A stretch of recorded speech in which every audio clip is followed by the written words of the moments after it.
Over the last 2 years, the Middle East has reached a boiling point. We have seen a devastating war in Gaza, the sudden collapse of the Assad regime, and direct strikes between Israel and Iran.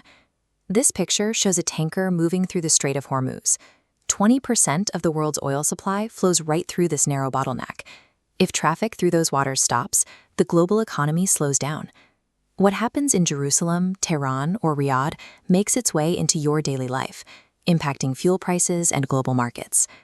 When you watch the news, it is easy to assume this chaos is inevitable, that the people here have simply been at war since the beginning of time.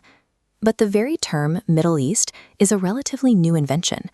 British imperialists stamped that label on the map in the late 19th century to describe the land between Europe and China.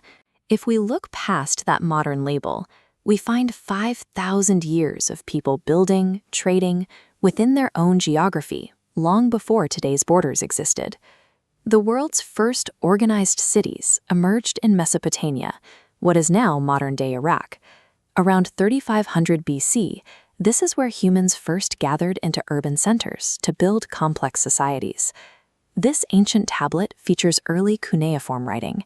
The Sumerians and Babylonians used this system to create the first written records, the first formalized law codes, and the concept of the 60-minute hour we still use today. These early city-states eventually gave way to unified territories. Starting with Cyrus the Great, the Persian Empire built a massive, tolerant superpower stretching from India to Europe, until it was conquered by the Greeks and eventually the Romans, who relied on the region as a vital source of grain. By the 7th century, Arab armies swept through the territory under the banner of Islam, unifying the geography under a single religious and political authority. In Baghdad, scholars perfected algebra, medicine, and astronomy, while Europe sat stagnant. In the year 1453, the Ottomans took control, becoming the region's dominant force, managing this vast territory and its various ethnic groups for the next 400 years. For thousands of years, these empires formed a relay race of influence. While there were wars and invasions, the borders remained fluid and organic, defined by the power of the ruling dynasty rather than lines drawn on a map by distant nations. That long-standing system ended in the early 20th century. After siding with Germany in World War I, the Ottoman Empire finally collapsed. This is the Sykes-Picot Agreement. In secret, British and French diplomats drew arbitrary lines to divide fallen Ottoman territory. Look closely at these rigid borders. They ignored local identities entirely, creating new countries based purely on Western strategic interests. Then came a new economic reality.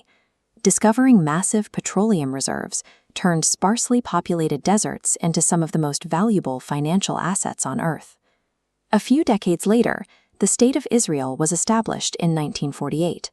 This triggered immediate wars with neighboring nations and caused a lasting Palestinian refugee crisis.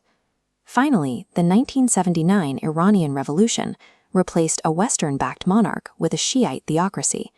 This ignited a decades-long rivalry with Saudi Arabia, as both powers fought to dictate the future of Islam and control regional wealth. Artificial colonial borders, the fight over oil wealth, and the creation of new states functioned as three volatile pillars. Together, they hardwired the region for the conflict we see today. Those fragile borders began to shatter in the 21st century. The 2003 United States invasion of Iraq toppled a dictator, but it also left a power vacuum that allowed extremist groups like ISIS to take hold. By 2011, millions of citizens rose up during the Arab Spring. They rebelled against the authoritarian regimes that had been propped up by the 20th century order, plunging countries into brutal civil wars. This instability compounded until the region reached a violent climax in 2023 and 2024. A surprise attack ignited a devastating war in Gaza, pulling the surrounding nations into the fray and resulting in direct military strikes between Israel and Iran. The chaos quickly spread, leading to the rapid fall of the Assad regime in Syria, knocking over another long-standing pillar of the old political structure. Every modern headline, from localized civil wars to cross-border missile strikes, is the friction of populations and governments trying to survive inside borders drawn by outsiders a century ago. It is easy to look at this history and only see the tragedy, yet the people who live here possess deep resilience, continually rebuilding their societies against immense odds. Controlling the crossroads between East and West has always been a strategic prize. Every major superpower in history has tried to claim a piece of it. From the first written words on clay to the modern fight for oil and autonomy, this geography has always dictated the pace of human history. Borders will change and empires will fall, but the Middle East remains the place where the future of our world is actively being decided.